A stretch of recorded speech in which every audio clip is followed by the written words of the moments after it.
Welcome to the Dirt Dude Conversations. My name's Andy Clark and I'm here today with Stuart Proud, who's he's a biological farmer, viticulturist, winemaker and drummer for the Yeasty Boys, who you're the hardest working rock band to emerge out of the Australian wine industry. Not the most talented, but the hardest working. So welcome Stu. Thank you, Andy, for having me. Pleasure to be here. Pleasure, and it's obviously this is here. We are on the Thousand Candles Vineyard, where Stewie is the winemaker and viticulturist, and it's a pretty spectacular part of the Yarra Valley. Logical farming. Can you sort of give us a brief explanation of what that sort of entails? Yeah, it's obviously biological being the underpinning factor of understanding the microbes and the ecology in the soil. But sometimes I get asked this a lot, how do you explain it? And sometimes I say it's almost like biodynamics but with the science added, because that was kind of how I got involved in it or learnt about it, and that's sometimes a simple way of putting it. It entails a whole range of facets, but the underpinning thing is what is in your soil, how does that influence and interact with what's going on that you're growing, the ecosystem above and below the ground. So it's kind of the biology is what I learned. It's kind of, I always call it, it's the mortar that holds the bricks together of a system. So physics, chemistry and biology, understanding how they work and interact. That was, I guess, how I came about it. And once I understood that, it made a lot of sense with all these other things that I had been seeing and learning, but maybe I couldn't explain, or I had never had them explained to me properly. So when you say the science, then is that having a greater understanding of it, or is that by using other chemistry, chemical control measures as well? Or yeah, it's we're not certified, but it means that everything that you do is aimed at having a beneficial impact on your soil health or the least detrimental impact. So basically what it meant was it gave me ways to evaluate and ways to measure what I was seeing, or what the responses we were getting or tasting in the wines or seeing in the vineyard. It gave me having an agricultural science degree and a background in that, so I was always wanting to know why is that happening and how is that happening, and I found by learning through the biology, their roles, which organisms play, what specific roles within the soil and the system, how that impacts the wines. So that was my foray into it. I guess it can be approached in many ways, but that's the main focus, is the impact on the soil and how that flow-on effect then translates through to whether it's vines, beef, potatoes, strawberries, everything. It's kind of that holistic understanding of what is in a soil matrix and what gives you the best results in your situation. If that makes sense. Yeah. Sorry, we are getting a little bit of wind that's coming up and around. It's typical. It's not me. I did eat something last night. And it's not Albie, who you can't see out of shot down here. But so you've obviously been seeing this for quite some time, and you're now getting a greater understanding as you have more experience with it and learning along the way. What I guess was the initiation? What was the inspiration to sort of go down this path? The catalyst probably began. I'd always been interested in organic, natural farming, just getting away from some synthetics and I guess conventional practices. Wasn't taught at university at any great level, but once I'd been in the field and understanding how it works, I guess working with nature and farming with nature was always an inspiration for me. And then when I moved to the Yarra Valley and started back in 2003 or something over at Debortley Wines, and I was working with when I first came across with working with Bill Downey, and he'd spent a lot of time in Burgundy, and obviously biodynamic farming over there is a real key part of their story, and understanding how that impacts on wine. I think they'd started organic farming, which was my first foray into it, so I had a couple of hectares where I could play around with just organic, which gave me a great ground felt like with organic farming, all I was doing was replacing conventional products or something and techniques just by removing synthetics and that sort of stuff. So coppers and sulphurs instead of other synthetic fertilisers, cultivating instead of herbiciding or something like that. But I started seeing multiple benefits just in that, and then I started obviously delving more into biodynamics, and that certainly got me stimulated. I went to lots of you go to talks and read things and try to understand it. The lunar phases really intrigued me, and I started seeing benefits in that, especially with cultivation and these types of things. We're doing a range of things. I was making preparations, but there were some other things where I felt there was a missing gap, a missing link. Like why is this happening, and why are we seeing more of this, and what is it that's driving it? And that's when I came across the soil food web. So Elaine Ingham, who is a microbiologist over in the US, I think she's the dean of Cornell University or something, I forget.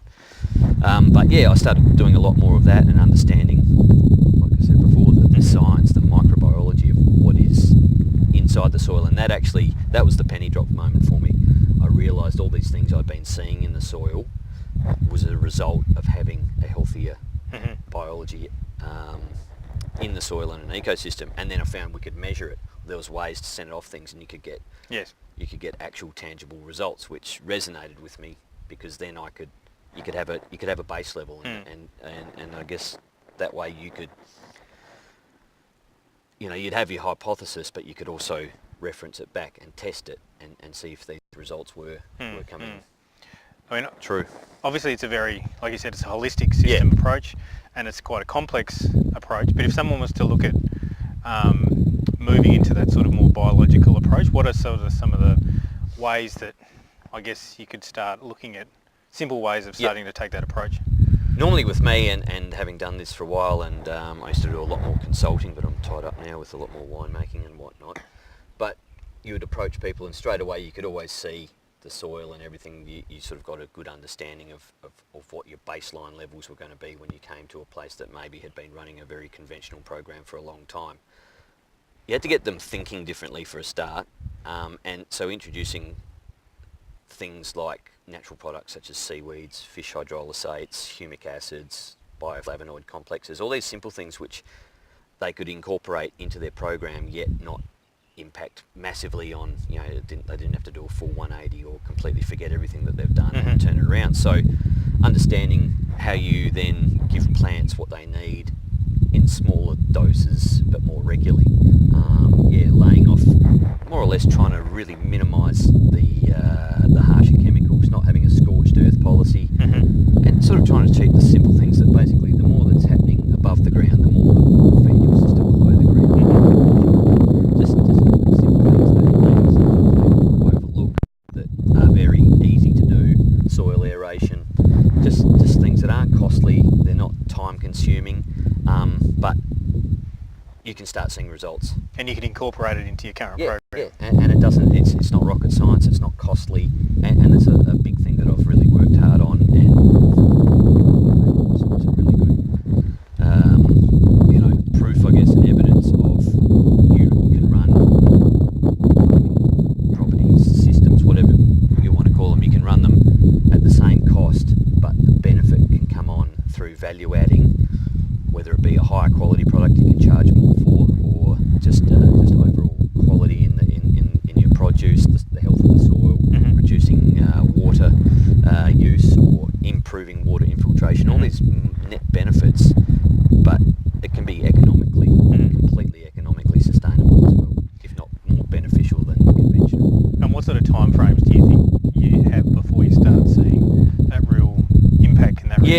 First, I always think you've got to start seeing results straight away. Like you want to see it in the first season. So first year, it incremental, obviously, but I think by about the third or fourth year, you should really have a big change in the way that things are happening out in the paddocks. So first year, you introduce a few things, that are simple, that doesn't kind of upset the boat too much, especially if people are coming a bit cynical maybe about it, or don't have a clear understanding, because education is a key factor in it as well.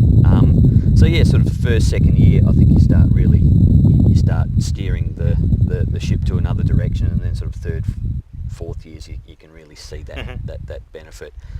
But I think it's a never-ending journey. And we've been doing it here for 7 or 8 years now, and it's a lot more fine-tuning. But after a while, it just becomes part of your management program. You don't really need to concentrate continually and input as much into that side of things. Once it's up and running, then it's just part of your management program and your daily operations and everything. But yeah, I'd say 1 to 3 years are the key when you got to go hard. Yep. I think.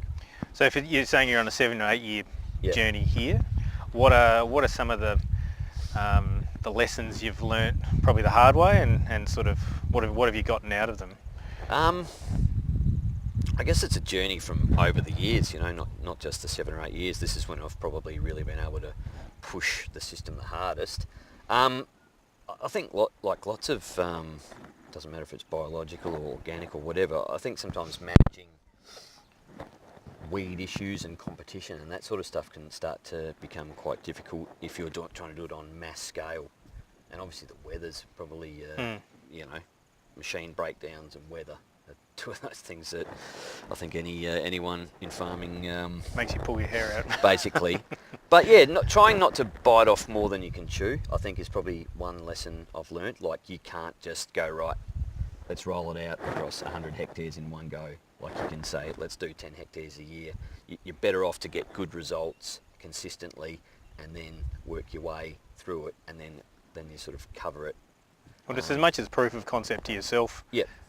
let alone to everybody else. Yeah, exactly. And I've never had any doubt that this is the way to do it, because I've been able to, and wine is good like that, because you can see, you can track it, you can store it, you can taste it, you can see the net accumulation of the quality of the wine. It's probably a bit harder if you've got potatoes or something. You can't really put them in the cellar for 10 years and look back on it. Make vodka. Yeah, exactly. Well, there you go. But yeah, that's probably been one great thing with wine, is you can see that evolution come through, and this is what I've always seen from year dot when we started Impact doing it this way, is the wine, you start seeing more depth and structure.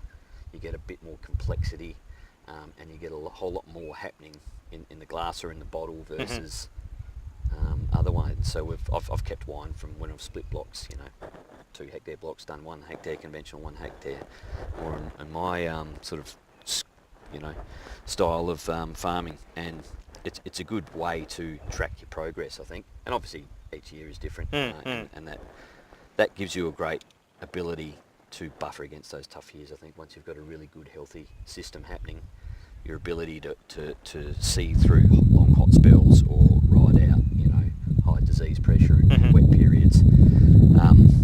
I think I've seen way more net benefits than I've come across any negatives. Like, we've never had huge issues or losses or significant problems. All it's ever been is a learning curve. And something, that's one thing I always say to people, like, you can read as many books as you like, you can chat to as many people as you like, but till you're out there year in, year out, and you know your paddocks inside out, and you work with the weather, you know your local systems, and you do what you can when you can, that's how you learn the most. Well, and you know where the weak spots are, and where the high pressure system points are, and for disease and the like. So no, it's a real experience, and it's that having that tenure on a piece of land and for a period of time. That's when you really have that understanding. And that was one thing that always, I think, I've seen with myself, but also when I've worked with people in that, you start looking at things differently. So when you walk into a vineyard, or you walk onto an orchard, or you start something else, like, you start thinking at a different level, and my eyes are always drawn straight to the ground, whereas maybe earlier on, like, you were taught, okay, like, let's walk up and let's look at the vines, and has it got nice short grass, there's no weeds growing, it's a nice neat hedged row.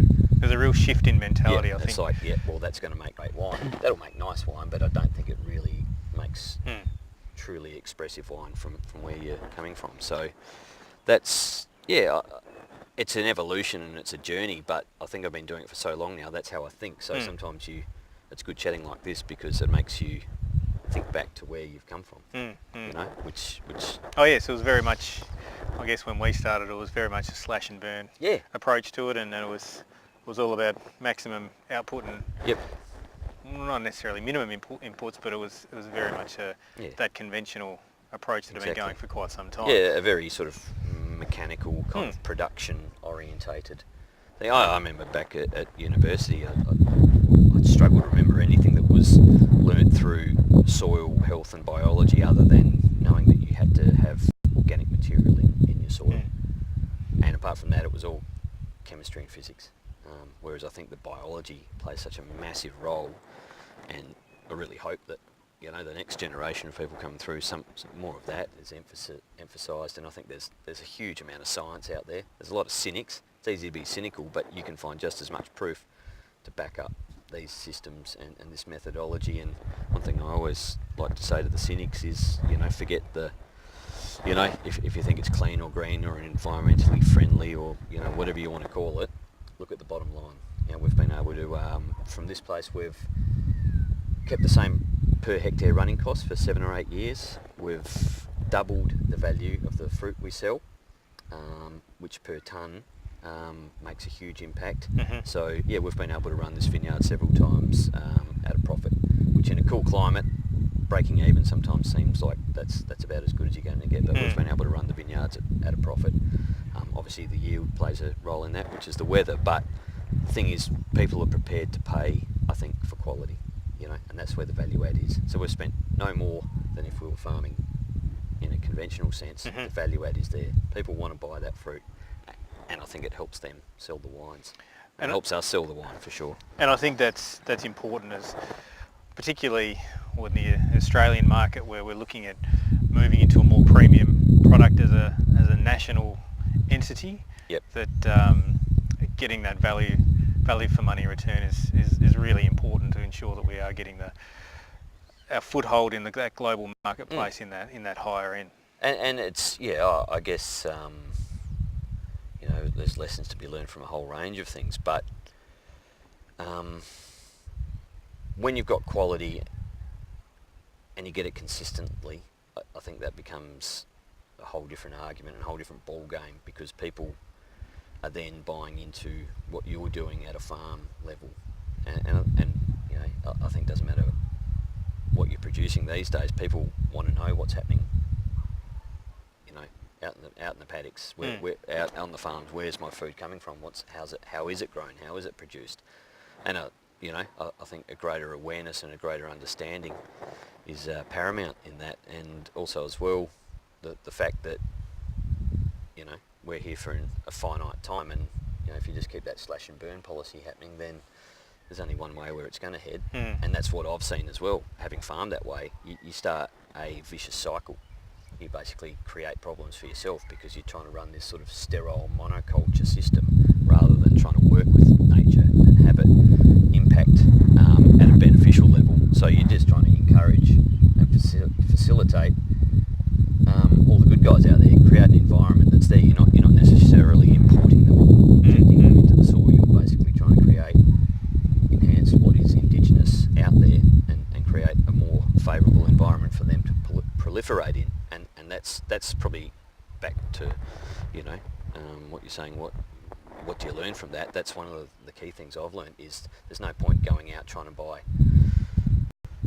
powders and commercial things and all that and expect that you can just go and inject it into the soil, or even for that matter trying to introduce different species under vine or mid-row and all that. I've found here changing the biology has meant there's a whole range of things, especially native grasses, that have just come through because they've got the right conditions to flourish, and that was a real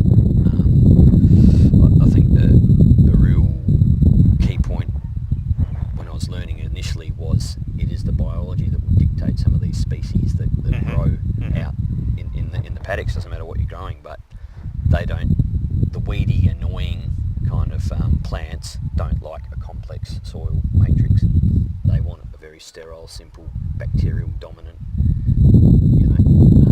and soil. you're getting back to the natural state that it should be in. Yeah, and that's why I love spring. Spring's great when you come out here and you count 15 or 20 different species. Nothing's dominant, everything's in a bit of a balance. You still get a few undesirable species, but they're in check, because they don't have the ability to infiltrate, because there's so much other life and other species growing. And I think a lot of that each year, it just affirms more and more this, for me, is the way to go, and I've always hoped that this would become a much more mainstream approach to agriculture, not just viticulture. Well, Stu, hopefully from having this conversation today, and obviously you're out there beating the drum in regards to biological farming as well, that this is something that might be more mainstream in the future, and we are looking at developing agricultural systems that are more sustainable, on both the environmental, financial, and probably sociological aspect as well. Yeah, definitely. It's I think it's going to be a bit of a slow evolution. I don't know, and truth be known, I don't think Australia's at the forefront of it to a certain extent. I think a lot of other countries have maybe more. Now we've had a slight technical issue, and I've run out of storage capacity, so I cut Stewie off at that point in time where you were suggesting that Australia's got a long way to go in regards to where we sit in the international sphere in this currently. Yep. But what I'd like to do, Stu, is just to really thank you for sharing your story with us. I think there's a lot of it's an exciting space. Take three. So thank you, Stu, for your time today. It's really it's quite inspiring, sort of hearing stories like this of utilising the natural process and biology to improve agricultural systems, which I think is certainly beneficial, not just for now, but for